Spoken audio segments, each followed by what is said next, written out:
Welcome back to the Gentleman's Chat. I'm Gent. I'm Rehash with the pizza. And I'm Ooze with the milk. And we're going to watch more of my adventures with Superman. No time to waste today. There's drama afoot. And drama means chaos for the heroes. The episode begins with a brief introduction of where we left off. Clark Kent is Superman, and Lois knows it. But then we do a hard cut to Jimmy Olsen, who wakes up to see that Clark Kent has already flew the coop.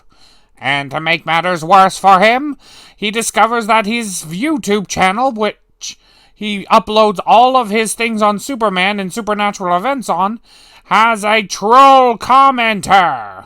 Well, more than just a commenter. He is actively making videos saying, nah, his shit is shit. Hey, Jimmy Olsen has a troll hater! Lucky? Lucky? He's being bullied on the internet. How is he lucky? Oh, right. You're still pretty new to the nuances of the internet. You see, having a troll commenter who cares so much about your videos that they're actually making videos rebuttaling what you've made videos on is enough to get your name spread out there, using hatred to fuel your empire, thus inevitably combining the two audiences. Thus creating not one but two empires of hatred, those for and those against willing to serve one another in order to boost their own private creator. I'm confused. So Jimmy, not realizing just how lucky he is to have a hater who has a hate boner enough to make videos debunking his own videos, he calls up Clark and Lois for aid in making him feel better, as well as talking about some Sasquatch hunting trip that they plan on going on.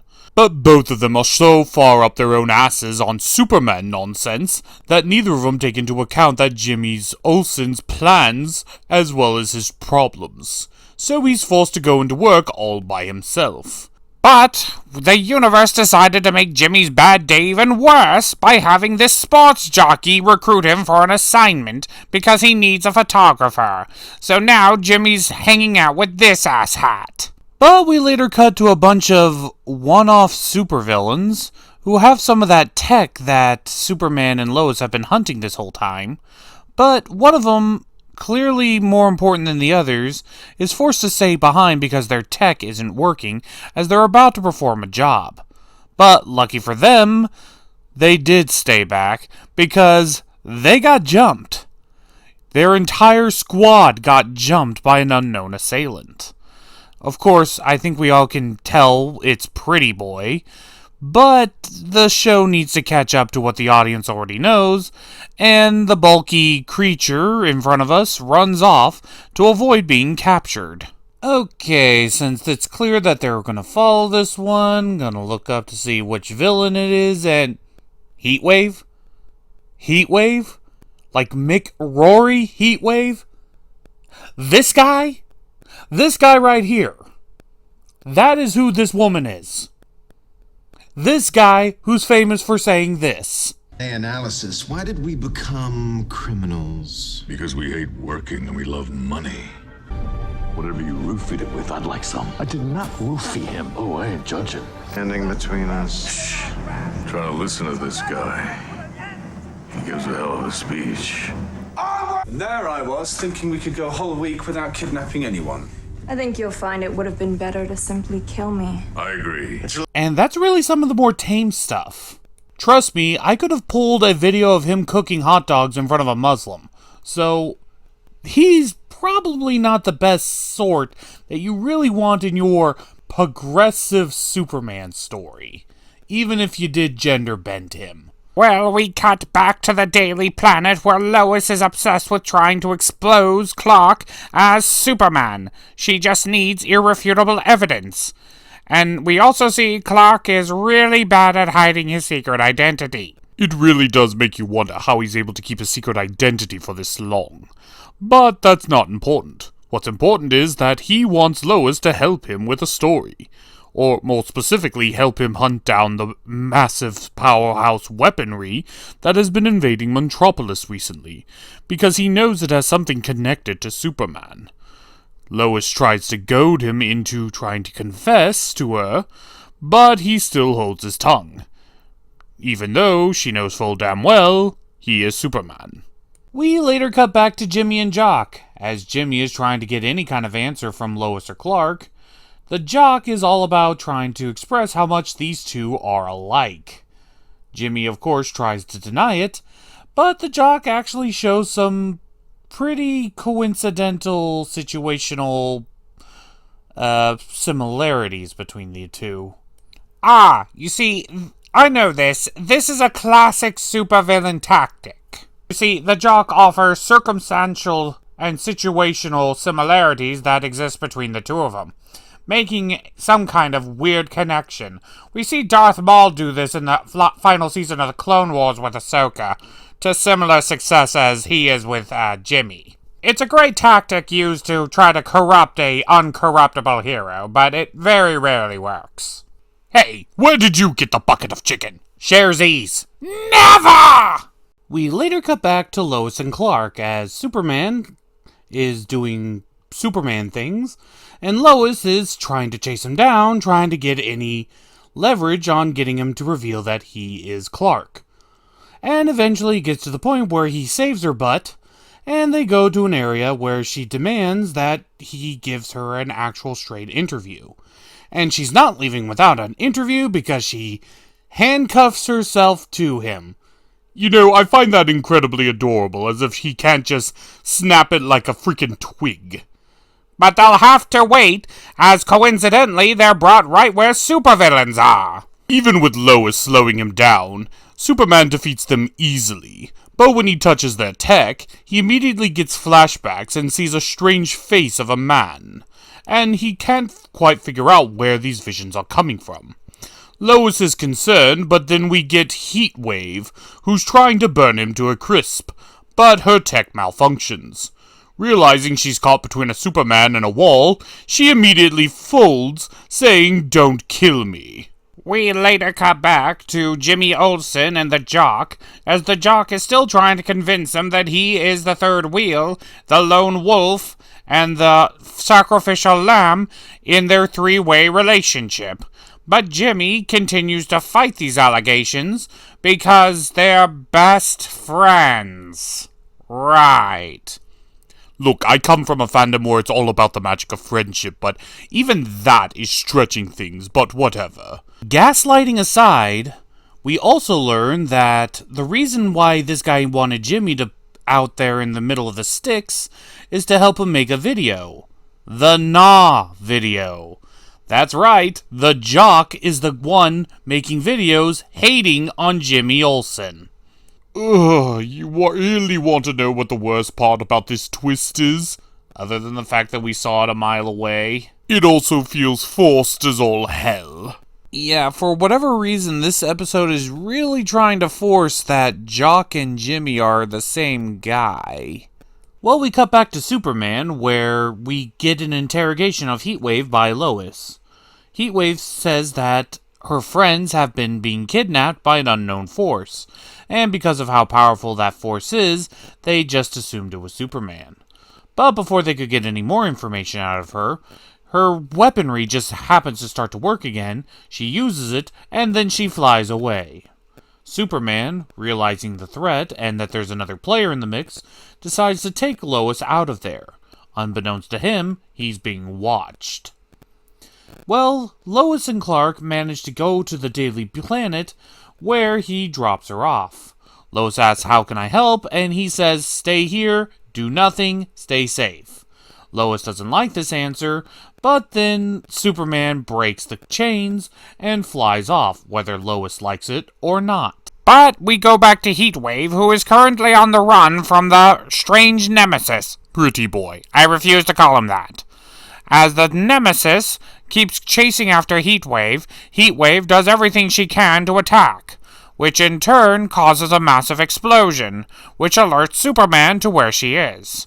Superman goes to her location and genuinely does try to help her. However, she stupidly decides she can 1v2 the Nemesis and Superman and fires an attack at him. Unbeknownst to everybody, Amanda Waller and a strange army guy is currently observing this three-way battle. Well, it's not so much a three-way battle, as when Superman gets up, Heatwave is already under control, frozen in a massive block of ice. So, the battle now becomes Superman versus Pretty Boy, which seems like a very unfair fight. Well, he brings robots. Okay, so now it's a little bit more fair. By a little bit. Very marginal. Superman should be able to take these down no problem. That one's asking for it! But of course, because the writers need Superman to be vulnerable, he can't take these three individuals in a fight, and he starts getting his ass kicked by some rando and two giant robots. Which the giant robots I can almost understand, but the rando, yeah, I don't really see how that's possible. Well, I'm gonna use the same argument that they used for Lex Luthor. Super powerful technology, and the fighting skills and knowledge to use it. I always just assumed that he just had kryptonite-based weapons, which, right now, he doesn't appear to have. So, why is this guy so strong against Superman? Well, during the fight, there is a bit of collateral destruction, which nearly cost the lives of several civilians. Superman starts getting serious and tries to put an end to it. And he manages to do so. Mostly because the army guy that's there told the Pretty Boy to back off. Amanda Waller doesn't like this, but the army guy says, nah, we ain't putting civilians in danger now. Our enemy is him and only him. And he seems to have personal beef with Superman, as Superman recognizes him from that weird vision he keeps having. But with that, the enemies retreat, Superman fixes the bridge, the day is saved. It's all good in the hood, right? And you're just brown-nosing. Well, Superman flies off and oh my god, how long has he been away? It is already like the next day. It was sunset earlier. He reunites with Lois Lane as Clark Kent. Lois sees the battle injuries and questions them, but thankfully, Clark does have some convenient excuses. Excuses that she's not buying. She knows damn well, and we all know it. So, she decides to do something drastic. Because of course she wants to. Because, at this point, she's tired of being lied to. So, she throws herself off the Daily Planet, forcing Clark to come and rescue her. And he finally shows his powers in front of her in a way that she really did not like. This is where they have their falling out. Lois demands, why did you lie to me this entire time? Which Clark has a very valid excuse. You were saying that you were going to post all of his secrets all over the news media for everyone to know. Why the hell would he tell you anything? But of course, she still takes offense to that, stating, how could you think I would ever do that to a friend? When we have the evidence of her jumping off a building, there's no telling what she's capable of doing. Clark even points that out, but Lois isn't really ready to hear that. So, whatever they might have been, it's over. She's done, and she leaves him. So, the episode ends in a very melancholy way. Alright, and Jimmy Olsen was in this episode as well, and he's at the bus stop just waiting for his friends who are not coming or answering their phone, and it's clear that he is the third wheel in their relationship. Okay, I'm just going to address this Jimmy Olsen bit right now. Jimmy, I don't know how long you've known Clark, but how long have you canonically known Lois? Like what, just a couple of weeks? Days even? It couldn't have been that long. There's no way you could have not noticed that Lois and Clark were all both crushing on each other lovey-dovey style. And lovey-dovey lovers want to be alone. You are the third wheel. And you're not exactly the bestest of friends with Lois either. You're just her co-worker. You may hang out and may have similar stories, and you might get along. But at the end of the day, you're still just at co-worker level. Okay, that was a little harsh, but not untrue.